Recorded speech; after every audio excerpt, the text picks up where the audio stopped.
I think the fact that you can not just make a difference to your patients, but you can make a difference to so many different people by improving healthcare and actually the guidelines or the medication or the surgical treatment, it means that you're making such a bigger impact in long term, which is quite exciting as well, and like a lasting legacy of all of the work that you do. Hi, my name's Ruth. I'm one of the Foundation Year 1 doctors at the RVI.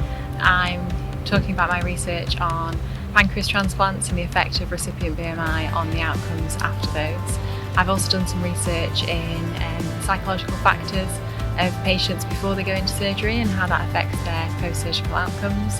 And I'm doing the AFP, so I'm hoping to move on to doing warm ischemia-free transplantation in renal transplants. I think for me, I don't do very well in terms of exam-based. That was never my specialty, whereas I think I do much better when I get to meet people and actually show off what I've done in previous work. And actually the Academic Foundation programme gave me that opportunity to sit there and try and sell myself and the work that I've done.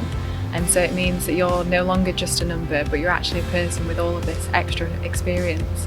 And I think for me, medical school was never about getting the top grade, but it was about finding out what else was out there, about the research, about the societies and the skills. And I really enjoyed being part of the manual aspect of medicine and the practical processes rather than just learning by rote and repeating it off. So I've managed to find a fantastic mentor, and I actually had my first paper published a few months ago, but it was 3 years in the making. And so finding someone who's there to sort of answer questions about statistics, show you the way through, and even the actual publishing process itself is quite complex, and you need someone who's sort of been there beforehand to show you how to do that. So I feel like I've been very well supported.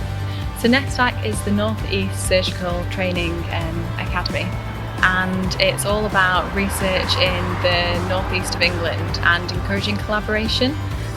So it's predominantly a website which allows people to post their projects and connect students who are interested in research with clinicians who need people to help with their research.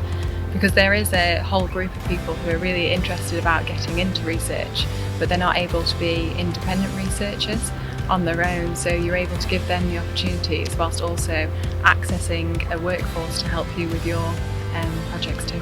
And it's been quite nice to have all of the lessons that have been passed on to me and be able to share those with other people who are also interested in research. I really enjoy it, and I think it does make you a better doctor, and I think it is a creative outlet. And I think, why wouldn't I want to be in a pathway, in a career pathway where you're at the top of your game and you're the one who gets to make decisions? You need to have the knowledge base which comes from research to actually make those decisions and make changes within your area. So I think as a consultant I definitely want to be doing research, and I think there's a lot of opportunities as well at that stage to do it if you want to.